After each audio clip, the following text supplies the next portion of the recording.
Hi, my name's Lydia Sear and welcome to my evaluation of my advanced portfolio in Media A Level. I will be discussing question 1, which is, in what ways does your media product use, develop or challenge forms and conventions of real media products? In my second year of media studies, I followed the video brief whereby I was required to create a short film and 2 ancillary texts, a promotional poster and a magazine review. When creating each of these products, I carefully looked at real media texts and examples to have a full understanding of the conventions before I explored further. As David Chandler said, conventional definitions of genre are based on the idea that they share particular conventions of content. I completely feel like my media product followed the conventions of content in short films and also the drama genre. I did this through the content of subject matter and also the use of 4 technical areas of film, which are camera, sound, editing, and mise en scène. I will break up my film into parts and demonstrate in closer detail my attention to the codes and conventions of real media products. I will also demonstrate any creative decisions I have made to challenge the conventions or perhaps add to my film depth. My first example is in my use of mise en scène for each character's rooms. They both contrast effectively, and this defines their difference, which is great for a drama as we understand their conflict. The footage of Ella's room throughout the movie demonstrates that she is more materialistic and self-indulgent. In this short, you can see a rose gold mirror demonstrating vanity. There are also various objects lying around, symbolising her want to keep things and fill her room. This is further backed up by the idea that she wants to keep the box for herself, even though it was bought as a gift. Throughout the film, she indulges in various other items like expensive champagne, shopping bags, artwork, and more. This is seen in the montage. By contrast, Georgia's room demonstrates her unmaterialistic nature. It is washed white and has barely any furniture or decoration. I suppose that as this is so highly contrasting to Ella's room, it supports the audience's ideas that she cares more about other people rather than herself. For a drama, this use of mise en scène is conventional in that it successfully demonstrates the contrast between the two protagonists. In this next example, I have used my camera to create certain atmosphere which is common in dramas. I challenged conventions and perhaps rules in that I showed each character from front on directly facing the camera. This forced the audience between them and was a decision I made on purpose, using inspiration from the Coen brothers. They do a similar shot reverse shot technique which adds extreme tension. Dramas are all about tension and forcing the audience to feel on edge. I guess the creative decision was a risk, but it pays off because of the seamlessness of the sequence. Throughout the short film, I implied various sounds to add the sense of realism.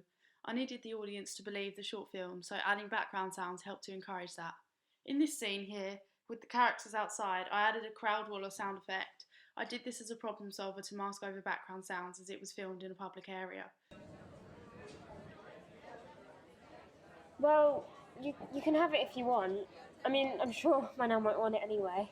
This worked first off in creating a seamless piece, but I found that it helped heighten the realistic treatment of a casual day out. I then employed this in the pub scene later on. Without this effective use of sound, it would be too obvious that it's an amateur film, as sound is extremely important.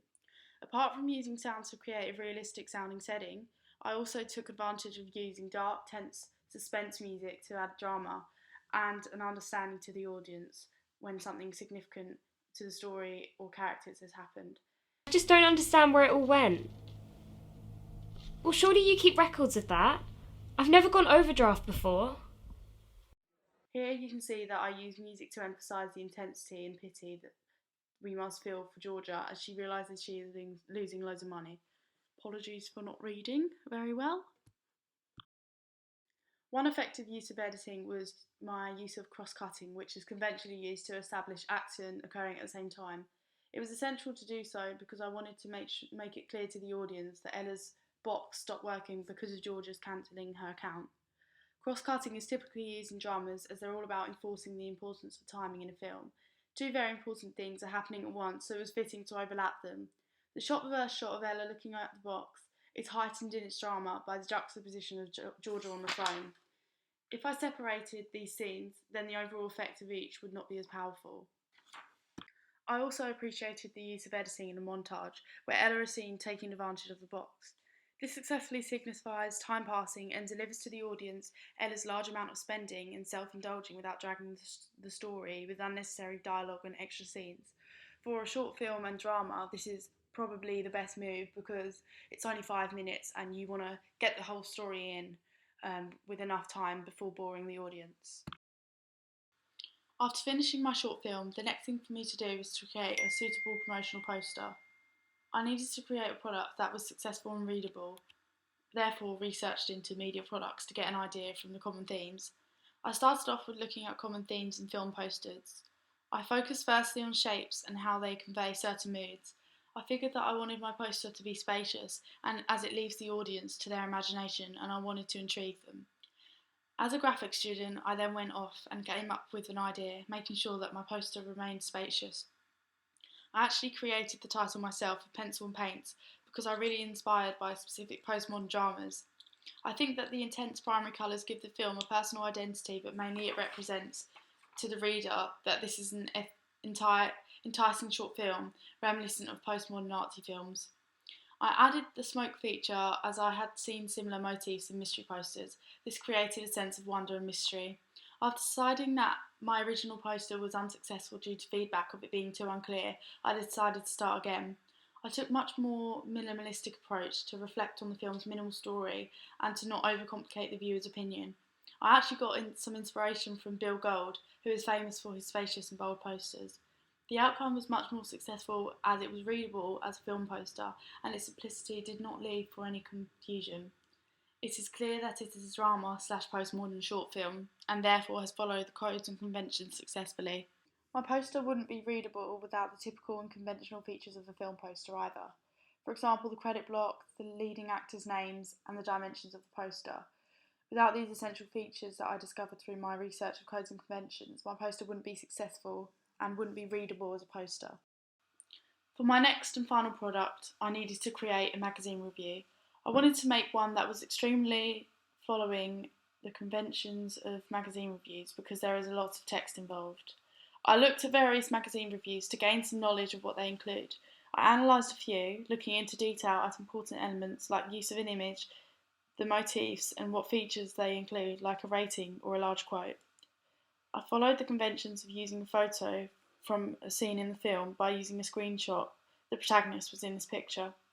I much preferred the two-page layout because I feel there was more room for creativity and visual exciting features. I started the review off with the classic box of information which informs the viewer of the film, like the director, who it's starring, length, etc. This way the reader can have all the information first without having to dissect the entire text.